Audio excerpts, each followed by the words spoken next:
Tôi mua một cái gương ở chợ đồ cũ.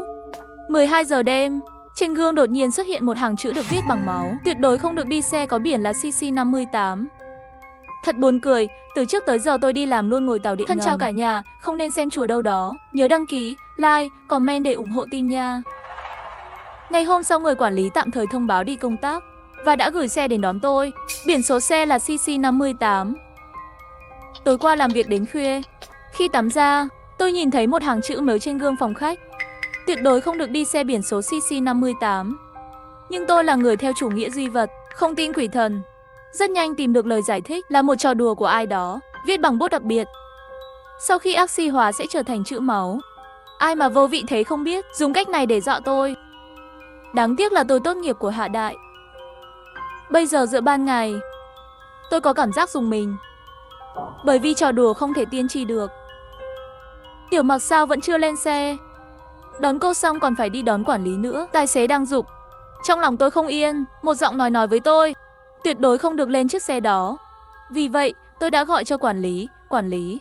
Tôi bị tiêu chảy, hay là anh đi trước đi, lát nữa tôi sẽ đi tàu cao tốc. Người quản lý bên kia điện thoại rất không vui. Không kịp đâu, để tôi bảo Tiểu Trương đi. Tiểu Trương là sau 00, là một người tầng bốc hạng nhất, cho nên ở công ty rất làm màu. Hắn đã cướp của tôi vài đơn hàng, trước mặt quản lý rồi. Quản lý chỉ vỗ vai tôi, nói phải có lòng khoan dung, làm tôi tức quá. Tóm lại, tôi có thù với Tiểu Trương. Quản lý sắp xếp như vậy, rõ ràng là rất không hài lòng với hành sáu của tôi. Công việc kinh doanh này là tôi luôn làm. Việc chắp vái như vậy cũng phải nhường. Tôi rất không cam lòng, nhưng tôi không muốn ngồi phải chiếc xe này. Tôi cắn răng nói, anh để Tiểu Trương đi đi, xe chạy đi. Tôi lên lầu, nhìn vào gương. Đó là một chiếc gương toàn thân, như một người đàn ông được khảm trong gỗ vậy. Tôi ngồi đó lại có chút hối hận. Nói không chừng là vở kịch là người quen thuộc nào đấy. Chiếc xe đó là xe của công ty. Cho dù hôm nay tôi không đi công tác, sau này cũng sẽ đi công tác, chắc chắn sẽ có cơ hội ngồi trên chiếc xe này. Tôi lại nghĩ, trò đùa xấu xa này liệu có phải do Tiểu Trương làm không? Chợ đồ cũ đó cách nhà Tiểu Trương không xa. Tôi nhớ Tiểu Trương đã nói, một người họ hàng của anh ta có dựng quầy hàng ở chợ đồ cũ. Anh ta liệu có cố ý làm tôi sợ không, để cướp đơn hàng của tôi? Tôi đang trong lúc hối hận. Đột nhiên nhận được điện thoại của đồng nghiệp, Mạc Ngư. Tôi vừa nghe, xe của công ty va chạm với xe tải trên đường. Chiếc xe bị đè bẹp, tất cả những người bên trong chắc chắn đều mất rồi. Thân thể phát lạnh, đồng thời cũng có chút may mắn. Buổi tối tin tức về cái chết, cô quản lý và Tiểu Trương lập tức lan truyền trong công ty. Các đồng nghiệp thở dài. Ngoài ra cũng có các cuộc trò chuyện riêng tư nói tôi thật may mắn. Không phải may mắn, mà là chiếc gương này đã cứu mạng tôi. Buổi tối tôi không ngủ, mà ngồi trên ghế sofa và nhìn chằm chằm vào gương. Với thời gian trên điện thoại nhảy đến 12 giờ. Không có vết miếu gì trên gương cả. Bởi vì công ty xảy ra chuyện lớn như vậy, mấy ngày tới chúng tôi đều nghỉ phép ở nhà. Vài ngày nữa, không có thấy vết miếu nào trên gương nữa. Thứ năm, tôi đột nhiên nhận được điện thoại từ cục cảnh sát, bảo tôi đến đồn cảnh sát một chuyến. Đến đồn cảnh sát trẻ, cho tôi xem một đoạn video giám sát. Giữa giao lộ có một chiếc xe tải chở cát dừng lại ở đèn giao thông.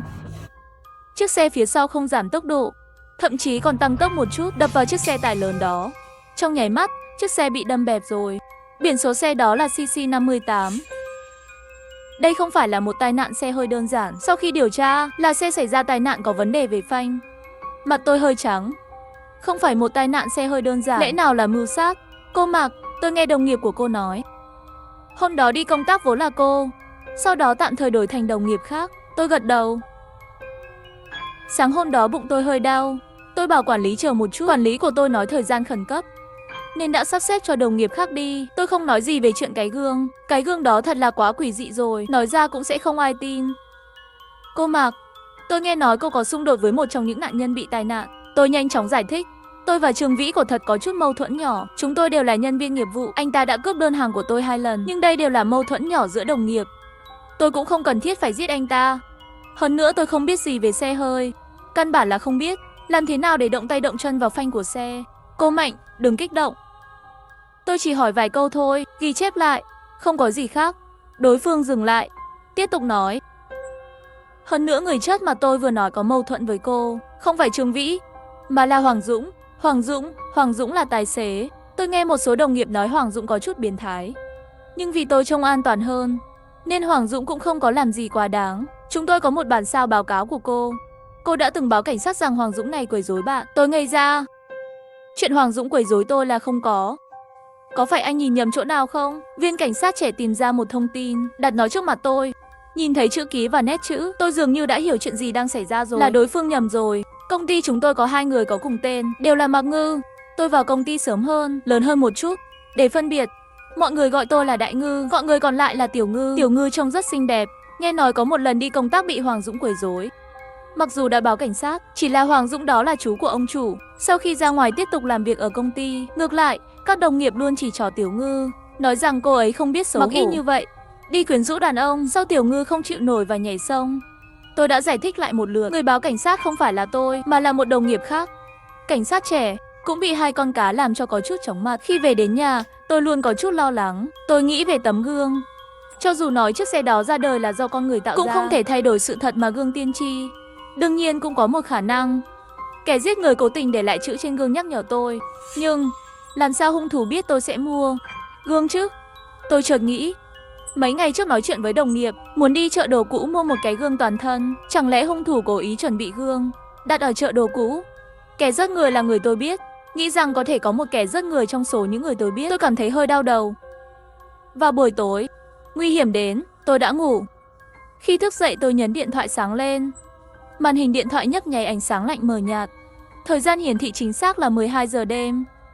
Bởi vì mấy ngày nay đã hình thành thói quen, phản ứng đầu tiên của tôi là đi xem gương. Lần này nhìn đồng tử như co lại. Chỉ thấy trên gương là mấy chữ to màu đỏ như mếu. Tránh xa người đàn ông mặc đồ đen. Tôi ngồi ở đó, nhìn chữ đỏ lạnh lẽo. Tôi cảm thấy lạnh sống lưng từ phía sau. Mấy ngày trước trên gương vẫn không xuất hiện chữ. Thêm vào đó, tai nạn xe hơi là do con người gây ra. Tôi nghĩ chữ mếu đó có thể là do hung thủ để lại. Nhưng bây giờ vết mếu này lại xuất hiện. Tôi đi kiểm tra cửa phòng trước. Đã khóa cửa lại, không có dấu vết bị cạy ra. Tôi kiểm tra lại từng góc phòng, đảm bảo không giấu ai. Tôi sống ở tầng 25, không ai có thể trèo qua cửa sổ, cho nên trong phòng không thể có người vào. Tôi mạnh dạn nhìn chữ mếu trên gương. Mếu dần dần tan ra chảy xuống, như mếu thật vậy. Có thể nào có một con ma trong gương không? Trong lòng tôi có chút sợ. Nghĩ tới nhắc nhở của gương, tôi đã quyết định mấy ngày tới không ra ngoài. Nhưng tôi lại nhận được điện thoại của công ty, bảo tôi đến công ty một chuyến. Người gọi đến, nói ông chủ sẽ đến, mọi người đều phải đến, nếu không đi thì chờ bị sa thải. Tôi nghĩ bản thân có nên cố chấp nên đi không, nhưng vẫn là đi đến công ty. Để tránh những người đàn ông mặc đồ đen, tôi không đi tàu điện ngầm, mà là gọi xe. Xen tây áo dài màu trắng mà tài xế mặc, tôi mới yên tâm ngồi lên. Khi đến công ty, mọi người đều đến rồi. Đối với tai nạn thời gian trước, mọi người đều im lặng. Không ai trong công ty mặc đồ đen. Tôi thở phào nhẹ nhõm. Sau giờ làm, ông chủ mời ăn. Tôi nhìn lướt qua, mọi người vẫn mặc quần áo sáng màu, không ai mặc đồ đen. Tôi thấy tài xế của một chiếc xe mặc đồ xanh. Muốn lên xe của anh ta, liền bị một người gọi lại. Mạc Ngư, cô và ông chủ ngồi chung xe đi. Lời nói của đối phương có chút mập mờ, tôi có chút không hiểu nổi. Tôi và ông chủ thường ngoại trừ giao tiếp công việc thì cũng chẳng có gì. Lát sau ông chủ đến rồi.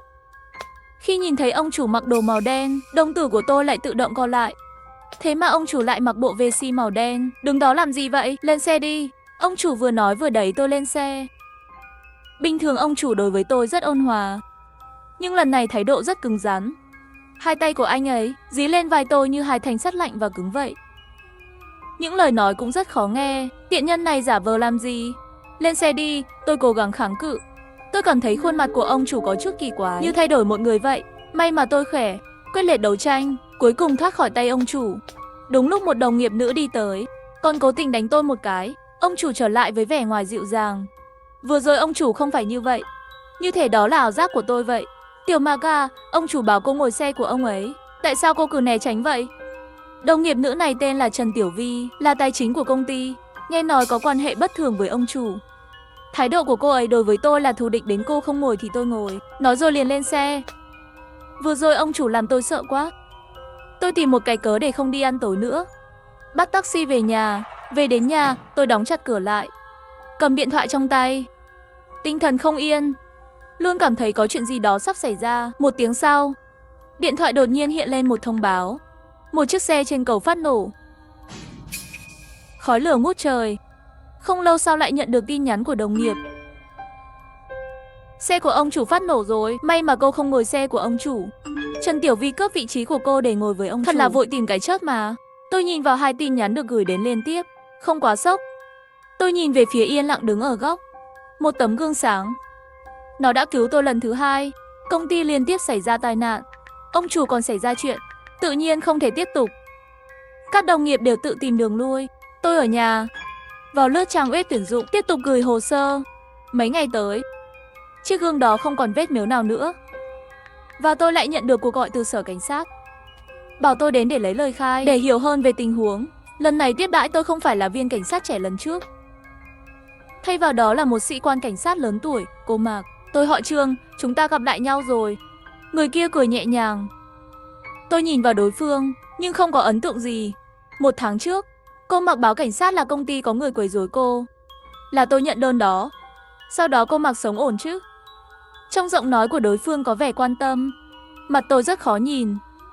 Viên cảnh sát trẻ trước đó vì cùng tên, hiểu nhầm Tiểu Ngư thành tôi.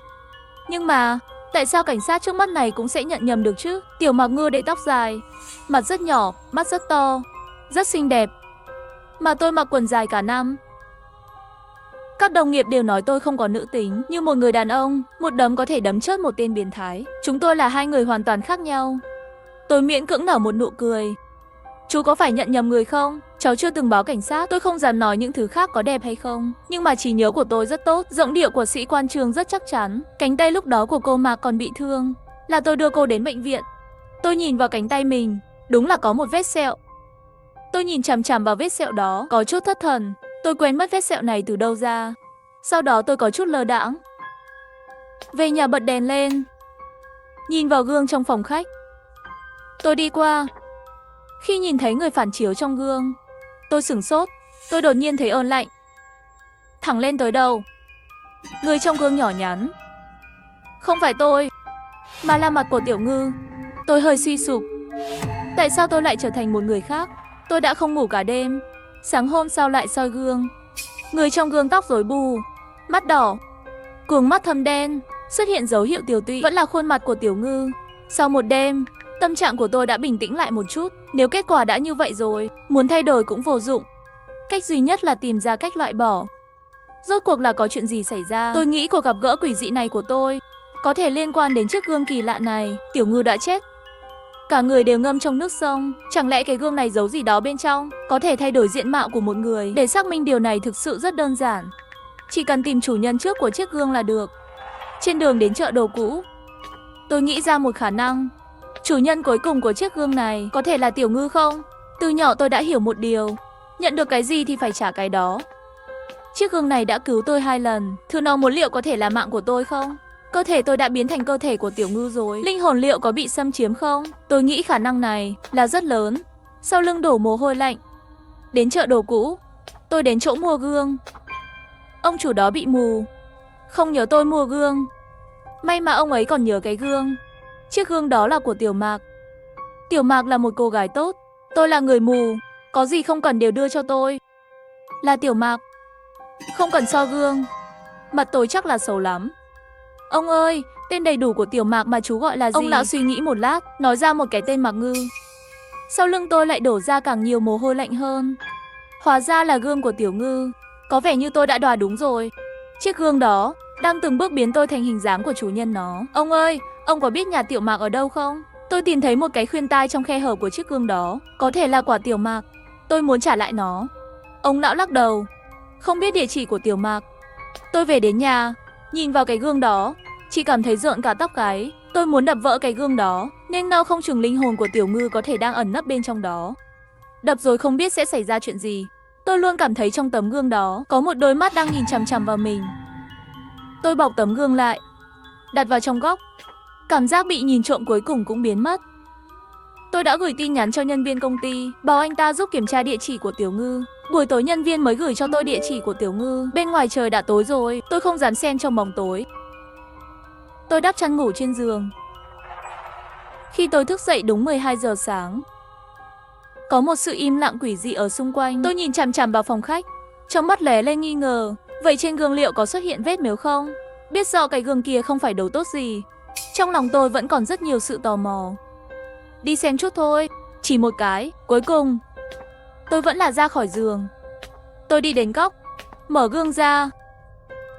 Khi mở tầng cuối cùng, tôi không tin vào mắt mình. Trên gương là một hàng chữ lớn màu đỏ như mếu. Đừng đi! Đừng đi! Đừng đi! Trong gương giấu thứ gì? Quả nhiên là hồn ma của Tiểu Ngư. Không đi, chẳng lẽ để bản thân từ từ thay đổi sao? Trở thành một người khác.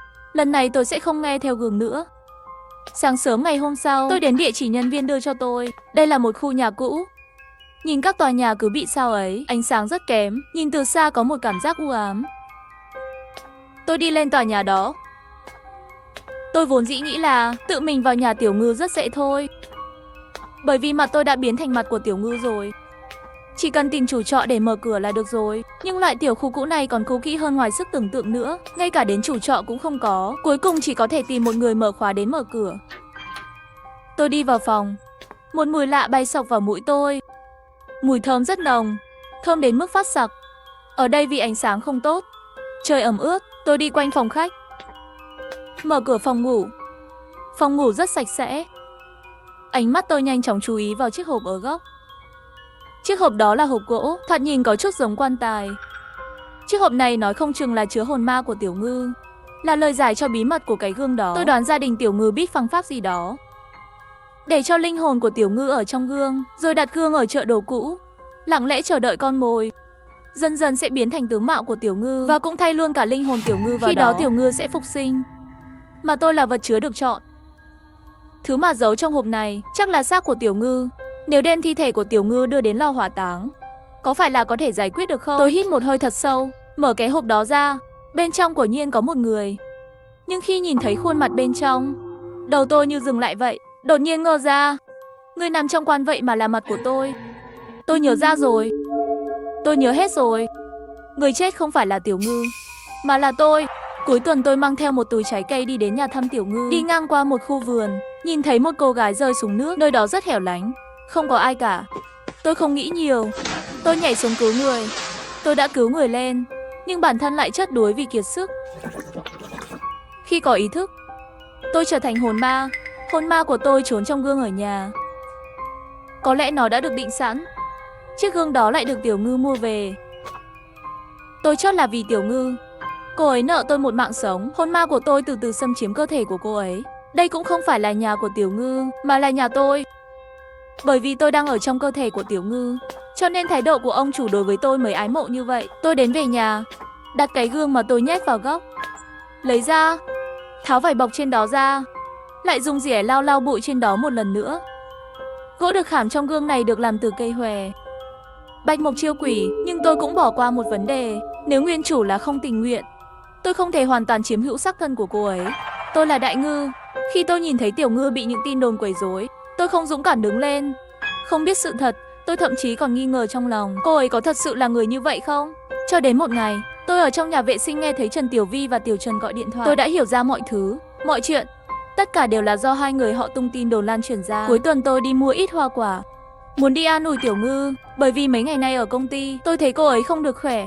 Nhưng khi đi ngang qua một công viên, tôi thấy có người rơi xuống nước. Tôi đã không nghĩ gì đã nhảy luôn xuống. Khi tôi thức dậy, tất cả những gì tôi thấy là tôi được rất nhiều người vây quanh để cứu. Tiểu Ngư ngồi bên cạnh, mặt toàn nước mắt nhìn tôi. Thì ra tôi cứu là Tiểu Ngư. Sau đó chính là Tiểu Ngư liều lĩnh đem xác của tôi đi rồi. Tôi không biết cô ấy lấy cái gương ở đâu. Cô ấy muốn cho tôi mạng sống của cô ấy. Cô ấy nhốt linh hồn tôi trong gương, lại để cho tôi từng bước chiếm lấy thân thể của cô ấy, cho đến linh hồn hòa làm một. Đúng thế là cô ấy hoàn toàn tự nguyện, nhưng tôi không thể làm thế. Khi tôi chiếm hữu cơ thể của cô ấy, tôi cảm nhận được sự tuyệt vọng của cô ấy. Quấy rối tình dục của Hoàng Dũng, lời mắng chửi của đồng nghiệp. Nhưng mà cô ấy không thể rời khỏi công ty, bởi vì Hoàng Dũng đã chụp ảnh của cô ấy. Hình ảnh rất khó coi. Hắn ta còn gửi cho quản lý và ông chủ để đe dọa cô ấy. Nếu dám từ chức, sẽ gửi ảnh đó cho người thân và bạn bè của cô ấy. Mà Trần Tiểu Vi là tiểu tam của ông chủ. Trương Vĩ tỏ tình với cô ấy nhưng lại bị cô ấy từ chối. Vậy hai người này cùng nhau lên kế hoạch cho những tin đồn này. Chúng muốn ép chết cô ấy. Khi tôi chiếm hữu cơ thể của cô ấy, tôi đã giúp cô ấy gây ra những tai nạn này. Bởi vì tôi biết nếu những người này không chết, cô ấy sẽ không nhắm mắt được. Để ngăn Tiểu Ngư đột nhiên chiếm lấy cơ thể, nên tôi viết những cảnh báo này lên gương. Tôi không biết tại sao tôi lại làm thế. Có thể là hôm đó tôi bị mắc kẹt trong nhà vệ sinh, Tiểu Ngư đưa cho tôi quần sạch. Có thể là tôi bị sốt không dậy được, Tiểu Ngư tặng tôi một bát cháo thanh đạm. Cũng có thể là khi cô ấy bị những đồn vây quanh làm cho mệt đứng lên. Buổi tối tôi ra khỏi cơ thể của Tiểu Ngư, nói lời xin lỗi với cô ấy nằm ở trên giường, rồi yên tâm biến mất. Trên tủ đầu giường có một lá thư: Tiểu Ngư hãy sống tốt nhá.